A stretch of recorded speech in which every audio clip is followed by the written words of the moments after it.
हम भगवद गीता के 10वें अध्याय श्री भगवान का ऐश्वर्य सुन रहे।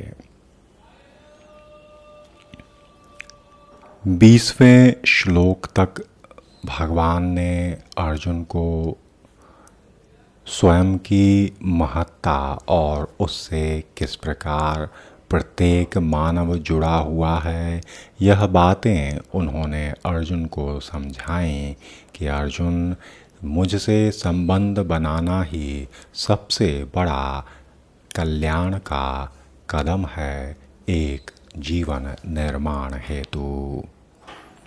इससे ही मनुष्य यह समझ सकता कि वह इस धरती पर क्यों लाया गया है और मुझे ही आदि कारण पालक समस्त शक्ति के अवसान रूप में जो स्वीकार कर लेता, वह जान पाता कि यह जीवन क्या और भगवान क्या और उसका भगवान का संबंध क्या है।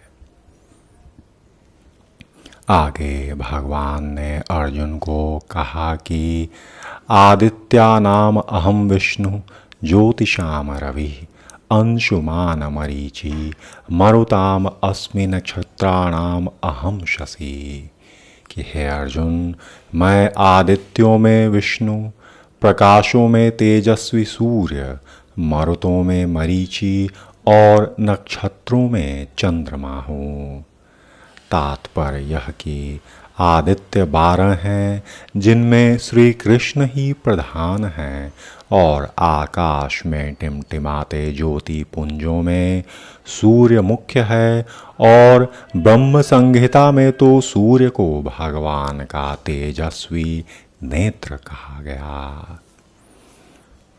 अंतरिक्ष में 50 प्रकार के वायु प्रवहमान हैं, जिनमें से वायु अधिष्ठाता मरीचि श्री कृष्ण का प्रतिनिधि है और नक्षत्रों में रात्रि के समय चंद्रमा सर्व प्रमुख नक्षत्र है, अतः वह भी भगवान श्री कृष्ण का प्रतिनिधि है। इस श्लोक से प्रतीत होता है कि चंद्रमा एक नक्षत्र है और आकाश में टिमटिमाने वाले तारे भी सूर्य प्रकाश को परिवर्तित करते हैं। वैदिक वाक्य में और वैदिक वाङ्मय में ब्रह्मांड के अंतर्गत अनेक सूर्यों के सिद्धांत की स्वीकृति प्राप्त नहीं। सूर्य एक हैं, सूर्य के प्रकाश से चंद्रमा प्रकाशित है तथा अन्य नक्षत्र भी। और चूंकि भगवद गीता से सूचित होता कि चंद्रमा नक्षत्र है, अतः टिमटिमाते तारे सूर्य न होकर चंद्रमा के समान ही हैं। भगवान अर्जुन को आगे कहने लगे, वेदानाम साम वेदो अस्मि देवानाम अस्मि वासवः इंद्रियाणाम मनः च अस्मि भूतानाम अस्मि चेतना।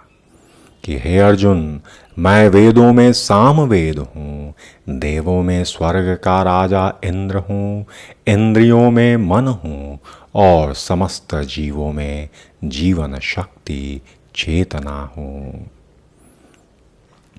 तात्पर्य यह कि पदार्थ तथा जीव में यह अंतर है कि पदार्थ में जीवों के समान चेतना नहीं होती, अतः यह चेतना परम तथा शाश्वत है और पदार्थों के संयोग से चेतना उत्पन्न नहीं की जा सकती।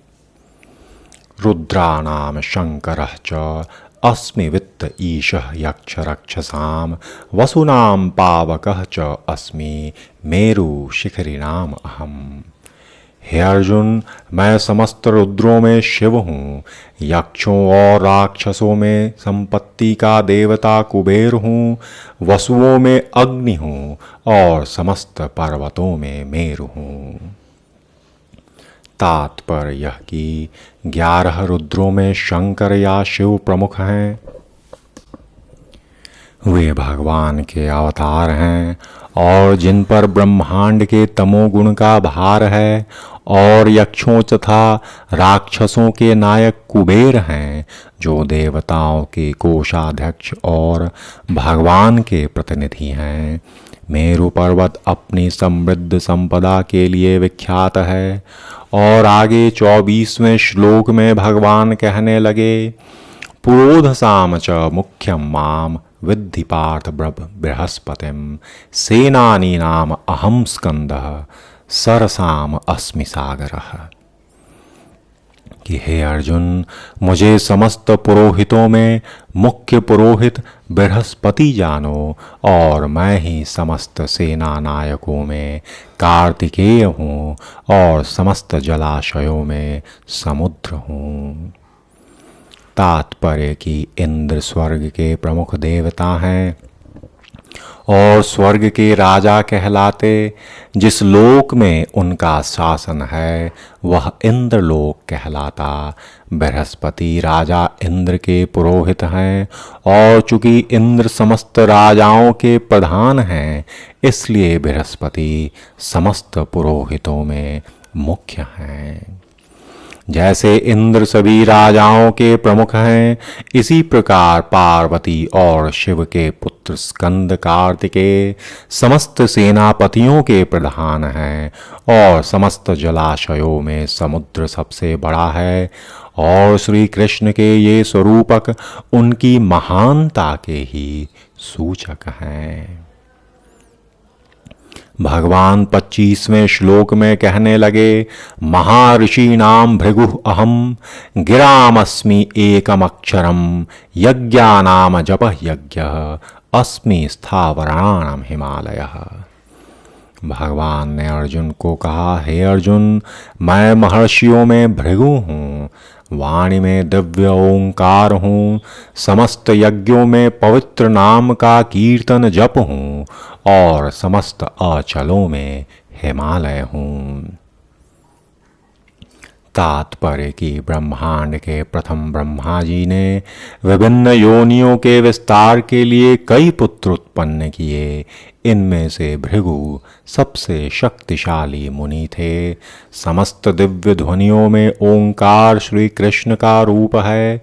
समस्त यज्ञों में हरे कृष्ण कृष्ण कृष्ण हरे हरे, हरे राम राम राम हरे हरे का जप श्री कृष्ण का सर्वाधिक शुद्ध रूप है। और कभी कभी पशु यज्ञ की भी संस्तुति की जाती, किंतु हरे कृष्ण यज्ञ में हिंसा का प्रश्न ही नहीं उठता। यह सबसे सरल तथा शुद्धतम यज्ञ है। समस्त जगत में जो कुछ शुभ है वह श्री कृष्ण का रूप है। अतः संसार का सबसे बड़ा पर्वत हिमालय भी उन्हीं का स्वरूप है। और पिछले श्लोक में मेरु का उल्लेख हुआ है, परंतु मेरु तो कभी कभी सचल होता, लेकिन हिमालय कभी सचल नहीं है। अतः हिमालय मेरु से भी बढ़कर है। अश्वत्थः सर्ववृक्षाणां देवर्षीणां च नारदः गंधर्वाणां चित्ररथः सिद्धानां कपिलो मुनि।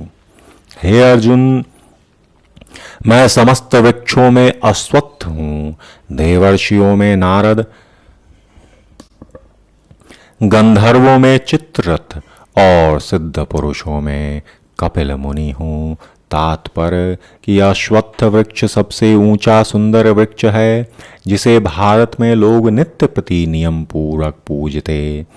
देवताओं में नारद विश्व भर में सबसे बड़े भक्त माने जाते और पूजित होते। इस प्रकार वे भक्त के रूप में श्री कृष्ण के स्वरूप हैं। और गंधर्वलोक ऐसे निवासियों से पूर्ण है जो बहुत अच्छा गाते हैं, जिनमें से चित्ररथ सर्वश्रेष्ठ गायक है। सिद्ध पुरुषों में से देवहूति के पुत्र कपिल मुनि श्री कृष्ण के प्रतिनिधि हैं, और वे श्री कृष्ण के अवतार माने जाते। इनका दर्शन श्रीमद् भागवत में उल्लिखित है। बाद में भी एक अन्य कपिल प्रसिद्ध हुए, किंतु वे नास्तिक थे। इन दोनों में अंतर है। भगवान 27वें श्लोक में कहने लगे, उच्चैः स्रवसम अश्वानाम वृद्धिमाम अमृत उद्भवम ऐरावतम गज इंद्राणाम नराणाम च नर अधिपम। अर्जुन, घोड़ों में मुझे उच्चश्रवा घोड़ा जानो, जो अमृत के लिए समुद्र मंथन के समय उत्पन्न हुआ था, और गजराजों में मैं ऐरावत हूँ तथा मनुष्यों में मैं राजा हूँ। तात्पर्य कि एक बार देवों और असुरों ने समुद्र मंथन में भाग लिया। यहाँ अमृत विष दोनों ही प्राप्त हुए। विष तो शिवजी ने पी लिया और अमृत के साथ अनेक जीव उत्पन्न हुए। उनमें एक उच्चश्रवा घोड़ा भी था और इसी अमृत के साथ एक अन्य पशु ऐरावत नामक हाथी भी उत्पन्न हुआ। चूंकि ये दोनों पशु अमृत के साथ उत्पन्न हुए थे, अतः इनका विशेष महत्व है और ये श्री कृष्ण के प्रतिनिधि हैं। मनुष्यों में राजा श्री कृष्ण का प्रतिनिधि है, क्योंकि श्री कृष्ण ब्रह्मांड के पालक हैं और अपने दैवी गुणों के कारण नियुक्त किए गए राजा भी अपने राज्यों के पालन करता होते। महाराज युधिष्ठिर, परीक्षित और भगवान राम जैसे राजा अत्यंत धर्मात्मा थे, जिन्होंने सदैव अपनी प्रजा का कल्याण सोचा, और वैदिक साहित्य में राजा को ईश्वर का प्रतिनिधि भी कहा गया। किंतु इस युग में धर्म के ह्रास से राजतंत्र का पतन हुआ और अंततः सब बदल गया। किंतु यह समझ लेना चाहिए कि भूतकाल में लोग धर्मात्मा राजाओं के अधीन रहकर अधिक सुखी थे। आयुधानाम अहम वज्रम धेनुनाम अस्मि कामधुक् प्रजनः च कंदर्प सर्पाणाम अस्मि वासुकी। हे अर्जुन, मैं हथियारों में वज्र हूँ, गायों में सुर भी, संतति उत्पत्ति के कारणों में प्रेम के देवता कामदेव और सर्पों में वासुकी हूँ। तात्पर्य कि वज्र सचमुच अत्यंत बलशाली हथियार है और यह श्री कृष्ण की शक्ति का प्रतीक है। बैकुंठ लोक में स्थित श्री कृष्ण लोक की गायें किसी भी समय दूही जा सकती और उनसे जो जितना चाहे उतना दूध प्राप्त कर सकता। निसंदेह इस जगत में ऐसी गायें नहीं मिलती, किंतु श्री कृष्ण लोक में इनके होने का उल्लेख है। भगवान ऐसी अनेक गायें रखते हैं जिन्हें सुरभि कहा जाता, और कहा जाता है कि भगवान ऐसी गायों के चराने में व्यस्त रहते। कंदर्प काम वासना है जिससे अच्छे पुत्र उत्पन्न होते हैं, और कभी कभी केवल इंद्रिय तृप्ति के लिए संभोग किया जाता, किंतु ऐसा संभोग भगवान का प्रतीक नहीं। अच्छी संतान की उत्पत्ति के लिए किया गया संभोग कंदर्प कहलाता और वह श्री कृष्ण का प्रतिनिधि होता। अनंत च अस्मि नागानाम वरुणः यादसाम अहम पितॄणाम अर्यमा च अस्मि यमः संयमताम अहम। कि अनेक फनों वाले नागों में मैं अनंत हूँ, जलचरों में वरुण देव हूँ, पितरों में अर्यमा हूँ और नियमों के निर्वाहकों में मैं मृत्युराज यम हूँ। तात्पर्य कि अनेक फणों वाले नागों में अनंत सबसे प्रधान है और इसी प्रकार जलचरों में वरुण देव प्रधान है और ये दोनों भगवान का प्रतिनिधित्व करते। इसी प्रकार पितृलोक के अधिष्ठाता अर्यमा हैं जो भगवान के प्रतिनिधि हैं, और ऐसे अनेक जीव हैं जो दुष्टों को दंड देते हैं, किंतु इनमें यम प्रमुख हैं और यम पृथ्वीलोक के निकटवर्ती लोक में रहते। मृत्यु के बाद पापी लोगों को वहां ले जाया जाता है और यम उन्हें तरह तरह का दंड देने की व्यवस्था करते। भगवान आगे 30वें श्लोक में कहने लगे, प्रहलादः च अस्मि दैत्यानां कालः कलयतामहं मृगाणां च मृगेन्द्रः अहं वैनतेय च पक्षिणाम। कि मैं दैत्यों में भक्तराज प्रहलाद, दमन करने वालों में काल, पशुओं में सिंह और पक्षियों में गरुड़ हूं। तात्पर्य की दिति अदिति दो बहनें थीं। अदिति के पुत्र आदित्य कहलाते और दिति के दैत्य। सारे आदित्य भगवत भक्त निकलते और सारे दैत्य नास्तिक बनते। यद्यपि प्रहलाद का जन्म तो दैत्य कुल में हुआ, किंतु वे बचपन से ही परम भक्त थे और अपनी भक्ति दैवी गुणों के कारण वे भगवान के प्रतिनिधि हैं। दमन के अनेक नियम हैं, किंतु काल इस संसार की हर वस्तु को क्षीण कर देता, अतः वह भगवान का प्रतिनिधित्व कर रहा।